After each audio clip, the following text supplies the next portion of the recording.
Saudara, saudara-saudara yang terkasih dalam Kristus, ketika kita merasa letih setelah bekerja, yang paling banyak dilakukan orang ialah beristirahat. Itu adalah cara terbaik untuk memulihkan kembali tenaga kita setelah bekerja seharian.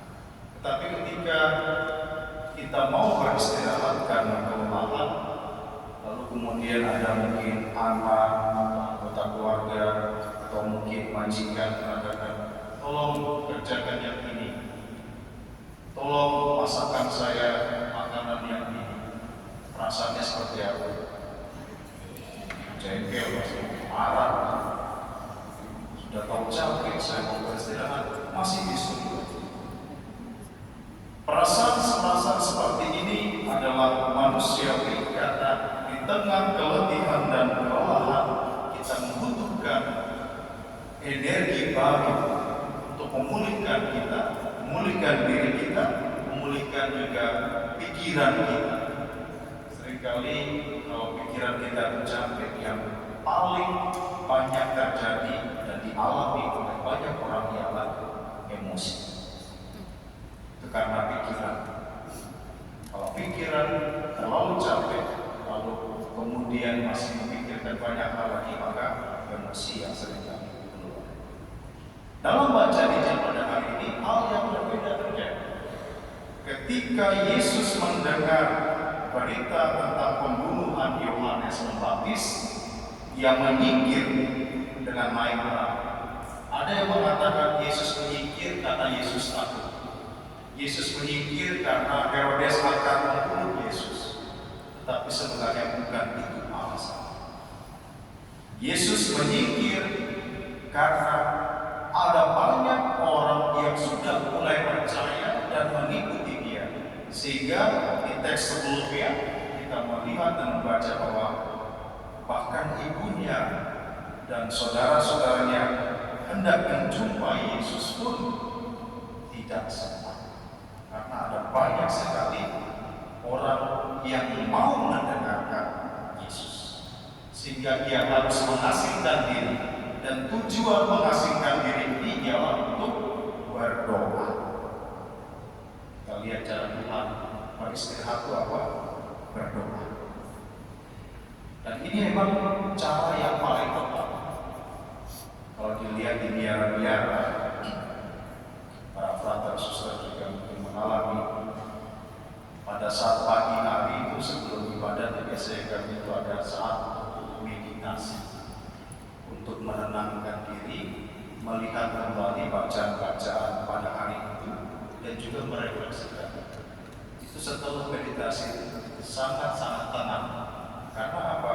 Pikiran kita mulai disegarkan. Yesus menyingkir untuk berdoa. Ini adalah cara Tuhan untuk beristirahat. Tetapi apa yang terjadi ketika Yesus hendak menyingkir, baru hendak menyandarkan perahu, ia melihat orang besar yang banyak jumlahnya dan hatinya tergerak oleh belas kasih. Bisa kita bayangkan kalau Yesus sudah benar lelah dan juga tidak mau diganggu, begitu lihat orang pasti dia marah-marah. Saya sudah jauh-jauh pergi ke situ mau istirahat, kalian ikutin. Tapi Yesus apa? Tergerak oleh belas kasih, dan ia menyembuhkan mereka yang sakit dan juga mengajar. Ini bagian yang pertama dari Injil. Apa yang mau disampaikan? Bagi Tuhan tidak ada waktu sedetik pun untuk beristirahat. Karena apa? Karena Tuhan tahu kita selalu mencari dan membutuhkannya. Maka bagi Tuhan tidak ada waktu sedetik pun untuk beristirahat. Kalau Tuhan beristirahat 1 detik, habis kita semua. Habis kita. Tuhan bilang saya mau melalui anggur 1 minggu, hancur begitu. Tidak bisa. Kita melihat dari sisi Tuhan bagaimana Tuhan itu mencintai manusia, sehingga bagi Tuhan selalu bekerja dan bekerja tanpa kenal lelah. Itu dari sisi Tuhan. Dari sisi manusia bagaimana? Hal yang bertolak belakang. Bagi kita manusia, untuk Tuhan kita banyak istirahat. Banyak istirahat. Ke gereja malas, doa malas, apalagi baca kitab suci. Itu parah. Banyak istirahat. Mau ke gereja jam 1, masih jam 12.55, masih 5 menit. Masih 5 menit. Masuk begitu sudah haleluya. Bagi kita banyak waktu yang Tuhan berikan, tetapi kita suka untuk bernegosiasi dengan diri kita dan sedikit demi sedikit mengikis waktu kita untuk Tuhan. Maka saudara-saudara yang terkasih, perhatikan baik. Kita harus berani berkorban untuk Tuhan. Tidak harus kita berkorban nyawa. Yang paling sederhana, berkorban waktu. Itu yang paling sederhana. Kalau kita berani berkorban waktu untuk Tuhan, maka berkat Tuhan akan semakin melimpah bagi kita. Maka mari kita berusaha dalam hidup kita. Kita meluangkan waktu kita untuk Tuhan. Rajin doa, rajin ke gereja, baca kitab suci, doa rosari. Sekarang kan dengan teknologi gampang sekali, tiba-tiba HP bunyi jam 3 sore, doa keriman lagi. HP bunyi jam 6, Angelus. Mudah diingatkan, begitu bunyi Angelus matikan. Bunyi doa keriman lain, nanti. Luangkanlah waktu untuk Tuhan, karena Tuhan tidak pernah berhenti bekerja untuk kita. Yang kedua, Yesus ketika melihat orang banyak ini dan hari sudah malam, orang mengatakan, Tuhan silakan suruh mereka pergi. Ini juga bagian dari cara pikir manusia. Ketika melihat orang yang membutuhkan, maka paling gampang ialah cuci tangan. Itu masalah, bukan masalah besar. Lolo. Tetapi Yesus mengatakan kepada mereka, beri mereka makan. Nah, ini yang menarik. Ketika Yesus mengatakan beri mereka makan, kalau kita lihat dalam teks Injil yang lain, Andreas mengatakan apa? Pada kami ada 5 roti dan 2 ikan. Apalah gunanya ini? Ada 5 roti dan 2 ikan. Apalah gunanya ini untuk orang sebanyak ini? Artinya apa? Berkat yang kita terima dari Tuhan seringkali kita anggap tidak berguna.